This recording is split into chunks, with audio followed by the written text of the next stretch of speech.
Okay guys, welcome to my apology video. Yes, well not just me, but Mom, the teen toxin, we haven't uploaded any videos recently, and that's for various reasons, albeit personal or just any reason. So I don't want to give you guys a reason, because then, well, it just won't feel right giving you guys a reason. Just know that I'm sorry, deeply sorry, and so is the team for not being able to upload. And we will, from now on, be more than likely uploading daily. So, today's video is YGO Basics, because one of our subscribers requested this a while ago, and I'm really sorry for not doing that. But it's here now, and that's all that matters. So, basics to Yu-Gi-Oh! Is, well, cards. So yes, it's a trading card game, so there are cards involved. Mostly, well, all that consist of the main three: spells, trap spells, and freaking monsters. Yes, monsters. So, these are the three types of cards. Monster, each of these has multiple types, but these are the basics because, well, trap cards you use to gain an advantage by one way or another, and with spells, and then monsters you use to take advantage of that advantage, if that makes any sense. But, spells, like this one, but help the user in various ways or cause problems for the opponent of the user. So this one allows you to discard a light sworn and then draw 2 cards instead of the top 2 cards of your deck to the grave. So that's helpful to you because you get to draw 2 cards if you meet the requirements, which you need a light sworn in your hand. Use it. Discarding is always from hand. Okay. So that's a normal spell. Now I have the normal trap. This one is a staple, meaning it's pretty much essential to most decks, I think, in the meta. That's just my opinion. It says it's a mirror force. If you don't know what it does, I'll read it to you, but you should. It's a friggin' staple. It says, when an opponent's monster declares an attack, destroy all attack position monsters your opponent controls. It doesn't target. It's a normal trap. It's a lifesaver. Traps are very useful. So are spells. And now, for the meat and potato of decks, as you would call them, are monsters. I don't know if I have a normal monster here with me at the moment, but if I do, I will get it, and I will show you. If not, give me a couple minutes, and I will get you one. Let me look through some cards really briefly. No, I don't have any normals. I'll be right back. Alright, I'm back, and I have a normal monster now. Kapow! The White Dustin. The main difference between normal monsters and effect monsters is that effect monsters obviously have an effect, which is right here in the card description area, and normal monsters do not contain an effect, which, as you can see right here in the card description area, there is no effect. Monsters are what you use to deal most of the damage to the opponent. There are certain cards like Poison of the Old Man, I think it's called, which deals up to 800 damage to your opponent. That's a spell card, by the way. What else is there? Basics of Yu-Gi-Oh! Okay, differences between effect monsters and normal monsters. other than the lack of effect on mobile monsters, is the coloring of the background of the card, or the border of the card, I mean. This one, as you can see, is kind of like an orangey brown, and this one's like yellow-white. So, that's an obvious difference, as you can see.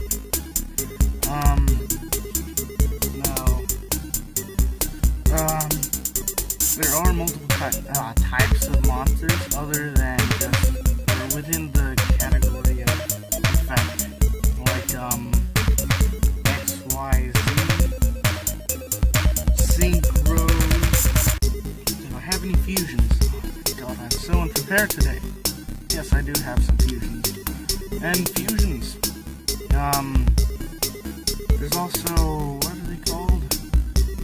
Freaking ritual monsters? I don't think I have any. If I did, I would show them to you, but basically they're blue. Their bordering is blue, kind of like spells, but spells are more aqua. So basically what these do is they have special summoning conditions, and if you meet them, you can special summon them. Well, that's these two. Fusions are slightly different because you need a spell card to special summon them, or a trap card. I think there might be trap cards that work with that too. XYZs are black bordering, and you special summon them by overlaying. This is an example. It's not how you actually summon Eliot, because, well, whatever. He requires 2 level 3s, and these just so happen to both be level 4s, and they were both at the top of the deck. So you overlay them, you have both of them. Let's say both of these are level 3. You put one over the other, and then you put XYZ on top. Now this one, says 2 level 3 monsters, so these would have to be level 3s to summon them. So that's for XZs, or XYZs, however you want to pronounce it. Reagan is a synchro monster, and synchros have white bordering around them, and they also have their conditions to summon. Like this one, his condition is you must have 1 fabled tuner and 1 or more non-tuner monsters. So let me quickly find a fabled tuner for you guys. Kushano, and what level is he? 5. And Ryko. So the way you summon him is you have to have the required tuner type. So this one is fabled tuner, which Kushano is a fabled tuner. And not any, 1 or more non-tuner monsters. So he's a tuner, he's not. They add up their levels to get level 5, which is what Reagan is. And that's how synchro summoning works. It's basic addition. Really simple. Not hard at all. Alright, moving on to what are they called? Fusions. Fusions are slightly different, being that they require a spell card to fusion summon, like Masked Hero Dark Law, which is a pretty popular card right now. I don't even know. Okay, yes, I do. The fusion summoning card that's required for this guy is Mash Change, which allows you to fusion summon him, and they have their own summoning conditions and blah blah blah blah blah. It's not that hard to bring him in. As long as you have the right cards on the field within your hand, you can easily bring him in. So that is, for the most part, the really basic stuff for Yu-Gi-Oh! I didn't go into very detailed discussion because it is late and I am tired.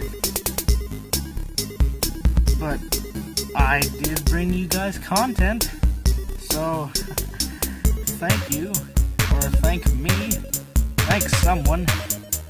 I just want to, where is my token? I want to show you guys something beautiful, if I can find it soon.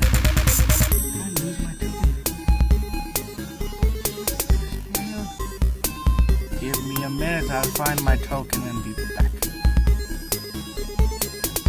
Alright guys, I am back, and I have my token. Woohoo! I love this card so much. It's my favorite. Tokens are, anything you want them to be. As long as you're allowed to use it, you can use anything. Tokens are, tokens, it's kind of hard to explain because they're not actually, I don't even know what they are, dude. I think they might be monsters. Actually, I know they're monsters because they have levels and they have types and stuff like that, which I won't get into in this episode of YGO Basics. Or no, YGO Tutorial. How about that? I think I like that one better. Gores, the Emissary of Darkness, allows you to special summon a token, which is why I have this one. This token, this beautiful token. The tokens can be just about anything as long as you and your opponent both know that that object on the field represents a token that has a certain amount of attack and defense depending on the card you use to summon it. In the freaking, what's it called, aspect or thingy-mabobber of Gores, the summoning of Gores and the token, the amount of attack depends on the amount of damage you took during attack. Yeah. Okay, yes. So, let's say you took 500 damage and you special summon the token. This token has 500 attack. It's pretty weak. But what I'm trying to emphasize is that tokens can be just about anything. Which, here's another one of my favorite tokens, which I haven't gotten to use yet. But I have it. It's a little jar, a Mexican jar. I think it's Mexican. No offense to anyone out there that's offended by my lack of knowledge, but it's a jar, and I like it, so I will use it someday. And it has a spoon too. It's pretty high tech. Or not high tech, fancy. That's the word I was looking for. It's pretty fancy. So, this has been an apology video for the lack of content on the channel on behalf of not just me, but the whole team. With that, I would also like to say that if you leave a question for me, specifically me, in the comment section below, I will have a Q&A video coming up next week on Saturday? Yeah, Saturday. So, well, a week from today, whenever you're seeing this video. Well, actually, no, I can't do that. Yeah, what's the date? It's May 15th, so 7 days from the 15th of May. So, May 22nd. I will have a Q&A video. So I'm giving you guys a week to ask me all the questions you want. They can be as personal as you want them to be. I will answer just about anything, except certain things, but don't push me to that level. I don't want to stoop that low. So, feel free to ask me any questions you have. It can be Yu-Gi-Oh related, it can be personal for me, but it has to be directed to me. That was a pretty sick rhyme. I'm spitting bars today, guys. No, but seriously, has to be to me. Can't be to the other team members because they have not agreed to anything. Whereas I have, clearly, because I'm the one offering you the opportunity to ask me any question you want.